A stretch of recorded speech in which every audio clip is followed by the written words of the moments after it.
2 چیزیں بنا لے گا.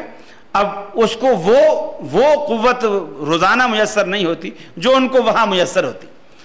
اب ہم بڑا انتظار کیا کرتے تھے کہ یار کوئی دعوت شاوت آئے اور کہیں کوئی بلاوا آئے, وہاں ہم جائیں, تاکہ ایک چیز کھانے کو دل چاہتا تھا کہ یہ مکس روز مکس کھاتے ہیں, کوئی ایک چیز ملے, آلو ملے, بھلے گوشت ملے, دال ملے, ایک چیز ملے. اب وہ بلاتے تھے. اب استاد جی نے کبھی 10-12 لڑکے چھانٹ کے بھیج دیے. اب اگر وہ آیت کریمہ کا ختم ہے تو وہ گٹھلیاں ہوتی تھیں گھسی پٹی, اب وہ تھیلی بھری ہوتی تھی, کیا ہے جی 1.25 لاکھ گٹھلیاں ہیں, وہ بھی بغل میں ڈالی اور چلے جا رہے ہیں. اب وہاں سفید چادر بچھائی اور اس کے اوپر گٹھلیاں ڈال دی. یا اگر قرآن خوانی کا ختم ہے تو وہ قرآن کے سپارے ایک پارہ جلد کیا ہوا ہوتا تھا, وہ سب بانٹ دیتے. یقین مانیے طلباء اتنی بے ایمانی کرتے, بس ایسے ورق کھولا, یوں دیکھا, وہ ورق پلٹ دیا, یوں دیکھا, ورق پلٹ دیا, کچھ پڑھا, کچھ بھی نہیں. اچھا اب گٹھلیاں پڑھ رہے ہیں. اب ایک گٹھلی ڈالی اور اس پہ پورا لا الہ الا انت سبحانک انی کنت من الظالمین. اب اتنی دیر لگ رہی ہے ایک گٹھلی پہ. یا کسی نے کہا جی درود کا ختم کرانا ہے, اب اللہم صلی اللہ پورا اتنا لمبا درود ہے, بڑی دیر لگ رہی ہے. اب صبح بیٹھے ہیں 8 بجے سے بیٹھے ہیں, 11 بج گئے ہیں, ابھی تک سمجھو آدھی ڈھیری بھی نہیں. بڑی پریشانی کہ یار یہ تو 4 بج جائیں گے, یہ تو مدرسے سے زیادہ مہنگا کھانا پڑا ہمیں یہاں. تو اب ہم اسے گھر والے سے کہتے ہیں کہ بھائی یار پیاس لگی ہے, تھوڑا سا پانی وانی لا, چونکہ وہ بھی ساتھ بیٹھ کے پڑھتا تھا. اب وہ پانی وانی لینے کے لیے گھر میں چلا گیا. بچے کیا کرتے, ایسے چلو بھرا, اللہم صلی علی محمد, اللہم صلی علی محمد. اب وہ جو ایک گٹھلی اٹھا رہے تھے, اب وہ سارا چلو بھر کے, اب وہ جیسے پانی لے کر آئے, ڈھیری ختم. بھائی استاد جی بھی ساتھ, جو ہمارے بڑے مانیٹر ہوتے, کبھی کوئی استاد ساتھ ہوتا, ماشاءاللہ جی بچوں نے بڑی ہمت کی, چلو جی دسترخوان لگاؤ جی, اللہ قبول کرے جی, یہ کرے جی, وہ کرے جی. اس کے بعد وہ کچھ بچوں کی جیب خرچ کے طور پر بھی 5 روپے, 2 روپے, 4 روپے بچوں کو جو خوش کرنے کے لیے وہ دے دیتے تھے. یقین مانیے اگر انہوں نے کھانا اچھا کھلایا ہوتا اور پیسے بھی زیادہ دیے ہوتے, ہم سارا راستہ یہی دعا کرتے, اللہ کرے ان کا کوئی اور مرے, اللہ کرے ان کا کوئی اور مرے. میرے بھائیو, پیسہ بھی لٹاتے ہیں, خرچ بھی کرتے ہیں, اور بجائے دعا کے بد دعا لیتے ہیں. یہ ثمرہ ہے خلاف سنت کام کرنے کا. خلاف سنت جب انسان کرتا ہے, اللہ رب العالمین اس کو ایسی سزا دیتا ہے. دیکھیے قرآن مجید پڑھیے, قرآن مجید پڑھنے سے کوئی نہیں روکتا. آپ گھر میں روزانہ قرآن پڑھیے. اس کو آپ اگر قرآن خوانی کا نام دیتے ہیں تو ہمیں کوئی اعتراض نہیں, آپ روزانہ قرآن گھر میں پڑھیے. بچوں سے کہیے روزانہ فجر کو اٹھ کر قرآن مجید, فجر کی نماز کے بعد قرآن مجید پڑھے, 1 پارہ, آدھا پارہ, پاؤ پارہ, جتنا اللہ توفیق دے اس کو روزانہ ایک معمول بنا لے. لوگوں نے دکانوں پر حافظ باندھے ہوئے ہیں. یہاں کا تو مجھے پتہ نہیں, پاکستان میں تو بالکل حافظ جی پر مقرر ہوتا ہے, وہ اس دکان سے نکلے گا, اس دکان میں, اس دکان سے, ہر دکان والا اس کو 500 روپیہ مہینہ دے گا, ہر دکان میں روزانہ پارہ پڑھے گا.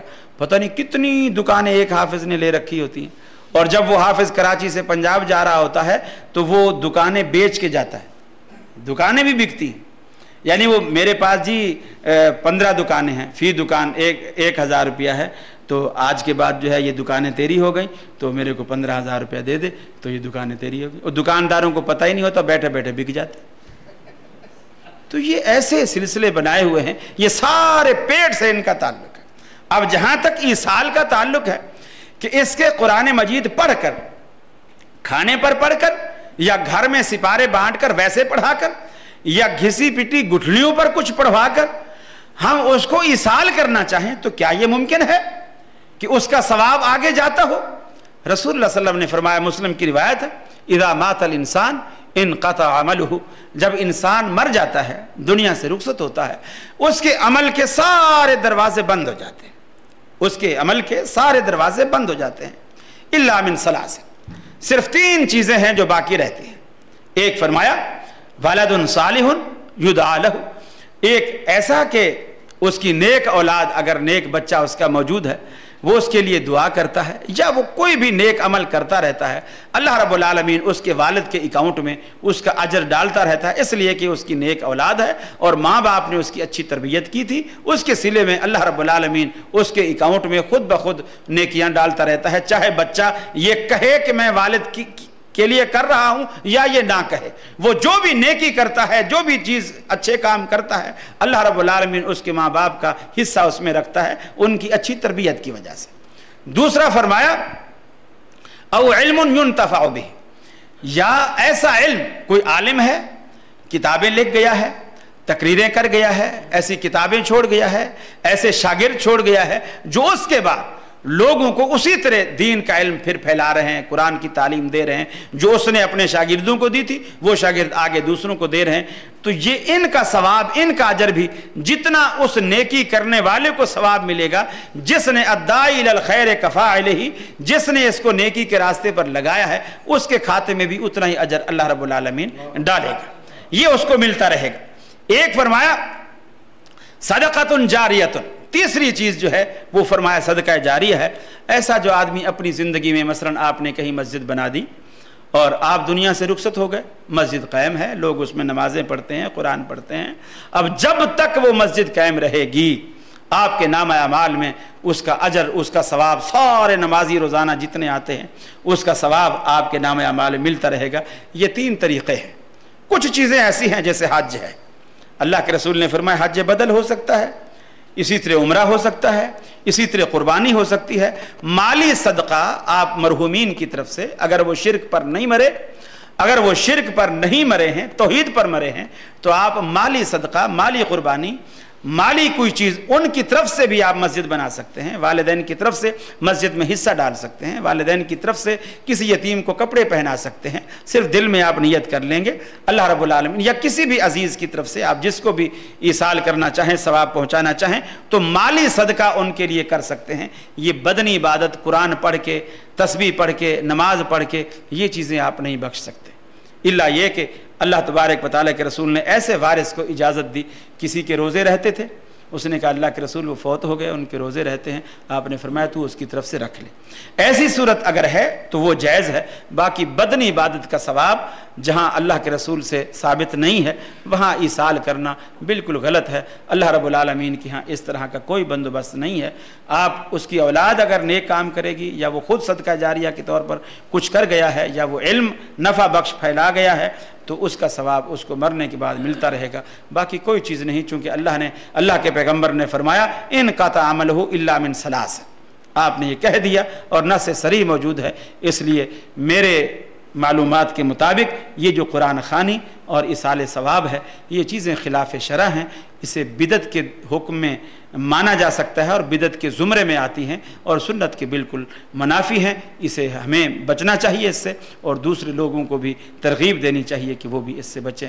امید ہے ہم اصلی اہل سنت ہیں. اصلی اہل سنت اسے کہتے ہیں کہ نبی کریم صلی اللہ علیہ وسلم کے قول سے, آپ کے فعل سے, آپ کی تقریر سے محبت کرنے والا ہو, نہ صرف دعوے کی حد تک بلکہ اپنی زندگی میں اسے رچا بسا رکھنے والا ہو, وہ شخص اہل سنت ہے.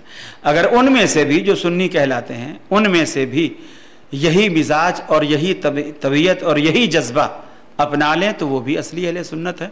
اہل سنت, اہل حدیث, اہل العصر, اہل سلفی, یہ سب ایک ہی جماعت کے متعدد نام ہیں.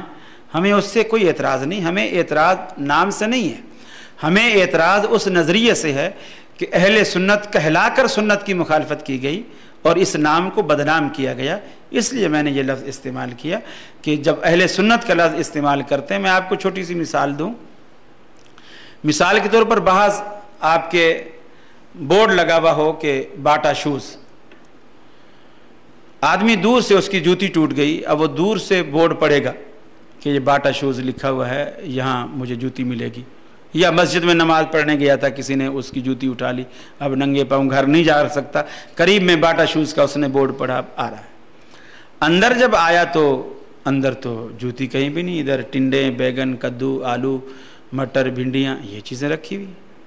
آپ کہیں گے یار میں اتنی سفر کر کے آیا ہوں, گاڑی میں نے کہاں روکی, راستہ نہیں تھا گاڑی آنے کا, میں وہاں سے دھوپ میں پیدل آیا ہوں, صرف بورڈ پر کر آیا ہوں, اور اندر تو کہیں جوتا نہیں ہے, اندر تو آلو, ٹنڈے, بیگن, تو سبزی کی دکان. تو آپ کہیں گے یار تو نے دھوکہ کیا ہوا ہے, تو دھوکے باز ہے. یہی کام اگر مولوی کریں جو سبزی والے نے کیا ہوا ہے, تو کیا وہ دھوکے باز نہیں ہے؟ اہل سنت کا بورڈ پڑھنے کے بعد آپ کے دل میں ایک آرزو ہوتی ہے کہ میں کچھ جا کر کے سنت پاؤں، سنت سیکھوں، سنتیں سیکھوں، سنتیں لوں. آپ یہ جا کر جاتے ہیں، جب اندر دیکھتے ہیں دائیں سے بائیں آگے سے پیچھے پوری کی پوری دکان بدعتوں سے بھری ہوئی ہو تو آپ اسے کیا کہیں گے؟ تو میں نے یہ طنز اس لیے کیا ہے کہ اہل سنت کہہ کر اس نام کی لاج نہ رکھنا اور اس نام کی تقدس کو پامال کرنا یہ معیوب ہے.